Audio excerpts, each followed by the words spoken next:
Et pour la première fois sur la chaîne, le pouvoir du mois. Alors le pouvoir à travailler ce mois-ci, ce mois de février, il s'agira du pouvoir de l'âme. Alors s'il n'y en avait qu'un, ah bon? Cela voudrait dire que l'âme a du pouvoir? Quel pourrait bien être ce pouvoir? Et surtout, que faut-il faire pour qu'il puisse se manifester? Pour travailler sur le pouvoir de ce mois de février, il va falloir se rappeler ou prendre conscience que nous ne sommes pas qu'un corps physique, que nous avons également en nous cette petite étincelle de vie qui ne demande qu'une chose, qu'on se souvienne d'elle et qu'on se reconnecte à elle. Peter Denov, qu'on connaît tous, c'est un philosophe et maître spirituel bulgare, nous a laissé cette jolie citation. C'est en appliquant l'amour que nous pouvons libérer notre âme des entraves et des souffrances, devenir libre, acquérir la paix et la joie. Donc le pouvoir de l'âme serait de nous permettre de devenir libres, d'acquérir la joie de quand on était tout enfant. Ah bah alors si c'est ça, on signe où? On va peut-être regarder un petit peu de plus près, parce qu'effectivement, quand on signe, on s'engage. Et en signant, eh bien, on doit être convaincu d'être vraiment la seule personne à pouvoir faire quelque chose. Et donc, il va falloir passer à l'action. Parce que dans un premier temps, comme nous dit Peter, il faut libérer notre âme de ses entraves et de ses souffrances. Mais quelles sont donc les entraves dont on parle et comment se relier à notre âme? Je vous en donne quelques-unes de ces entraves, mais je vous incite vivement à chercher les vôtres, vos propres entraves, parce que nous avons tous des entraves différentes.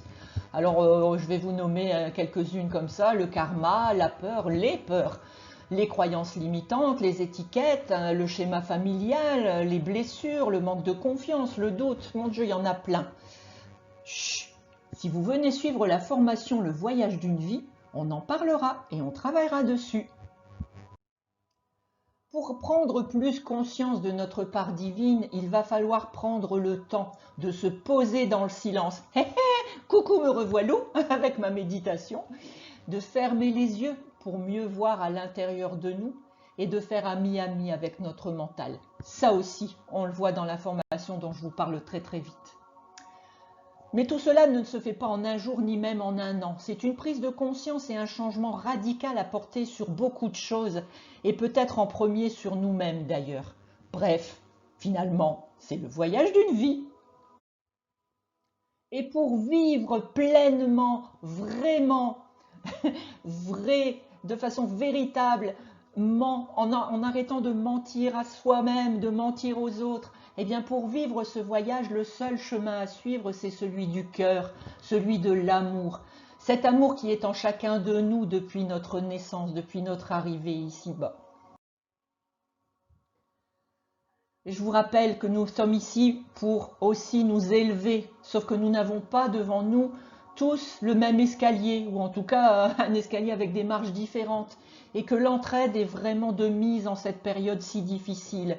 Et comme la chaîne le dit, l'essentiel est en nous, en chacun de nous, mais elle sera vraiment en nous quand nous arriverons à porter de l'aide aux personnes pour qui cela semble plus difficile.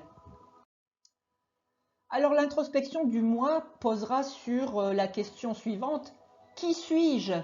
Je vous invite, jusqu'à la prochaine parution du pouvoir du mois de mars, eh bien, à vous poser cette question et puis à essayer d'y trouver des réponses. Alors je vous propose, mais vous disposez, nous avons tous notre libre arbitre, je vous le rappelle, rien n'est obligatoire, on a toujours le choix.